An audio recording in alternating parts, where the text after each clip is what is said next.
He only wanted $3,000 for his mother's medicine.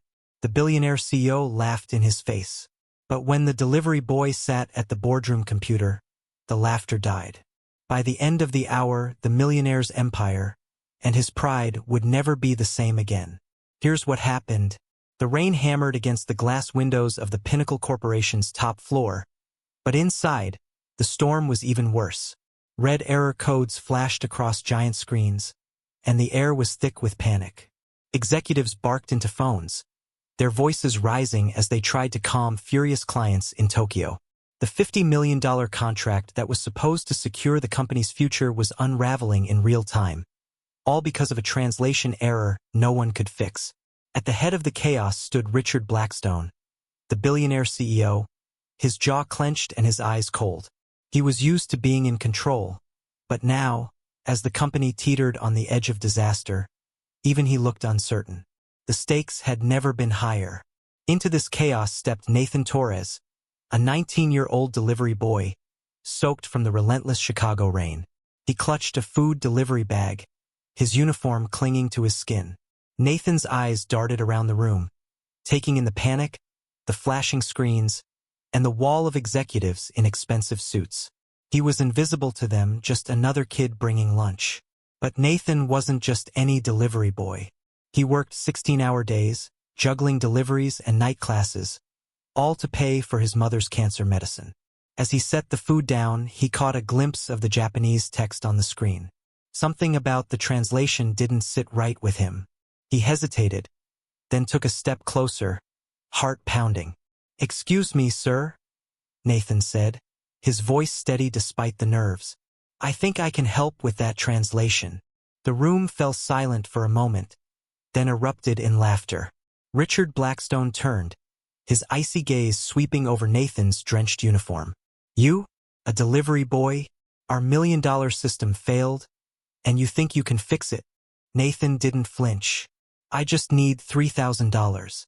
That's what my mother's medicine costs this month." The laughter grew louder, echoing off the glass walls. One executive wiped tears from his eyes. $3,000 for a kid to play translator? This is rich. Richard smirked, pulling out his wallet. "All right, kid. Here's the deal. Fix this in 1 hour, and I'll pay you your $3,000. Fail, and you walk out of here in front of everyone, humiliated." The executives jeered, but Nathan nodded, his jaw set. He had nothing left to lose. Nathan sat at the computer, ignoring the stares and whispers. His fingers danced across the keyboard with a confidence that made a few executives pause. He wasn't just guessing, he was analyzing, cross-referencing, and rewriting with precision. What they didn't know was that Nathan had grown up translating documents for his father, a former diplomat at the Japanese consulate. While other kids watched cartoons, Nathan learned the nuances of business Japanese at the dinner table.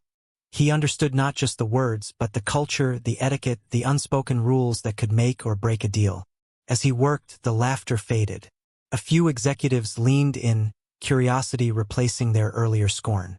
Richard watched, arms crossed, irritation flickering in his eyes.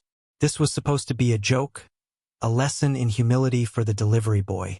But as the minutes ticked by, it was clear Nathan was no ordinary kid. Nathan's eyes narrowed as he scrolled through the contract. The translation error was just the tip of the iceberg.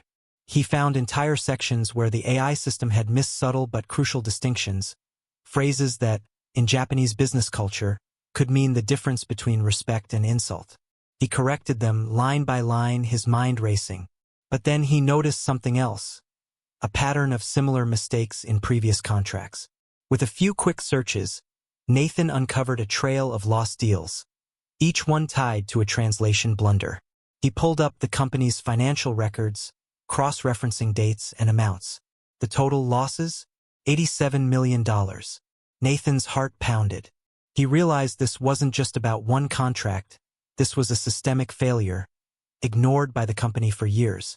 He compiled the evidence, attaching it to the corrected contract. The room was silent now, the tension thick. Richard's face had gone pale, his confidence slipping away. Nathan looked up, meeting the CEO's eyes. "You didn't just lose this deal. You've been losing for years, and no one noticed because you trusted a machine over a human. Just as Nathan finished, his phone buzzed. The caller ID showed a Japanese number. He answered, and a calm, authoritative voice spoke in perfect English. Nathan Torres? This is Hiroshi Tanaka, CEO of Sakura Technologies. I received your corrected contract. The quality is exceptional. Are you the son of Miguel Torres? Nathan's breath caught. Yes, sir. My father taught me everything I know. Tanaka's tone warmed. Miguel was a great man. I trust his son's work. Tell me, why are you delivering food instead of leading a team? The executive stared, stunned. Richard's jaw clenched. The client they'd been desperate to impress was now praising the delivery boy they'd mocked. The power in the room shifted, and for the first time, Nathan felt the weight of possibility. Tanaka continued, Nathan, Sakura Technologies is opening a Chicago office. I'd like you to be our Director of International Communications. Starting salary, $200,000. Full medical benefits for Iwan Dorfamily. Theron gasped. Richard, desperate, try to recover. Nathan, wait. I'll match the offer. $200,000. Full medical benefits for Iwan Dorfamily. Theron gasped. Richard, desperate, try to recover. Nathan, wait. I'll match the offer. $300,000 to stay at Pinnacle. Nathan turned, his voice steady.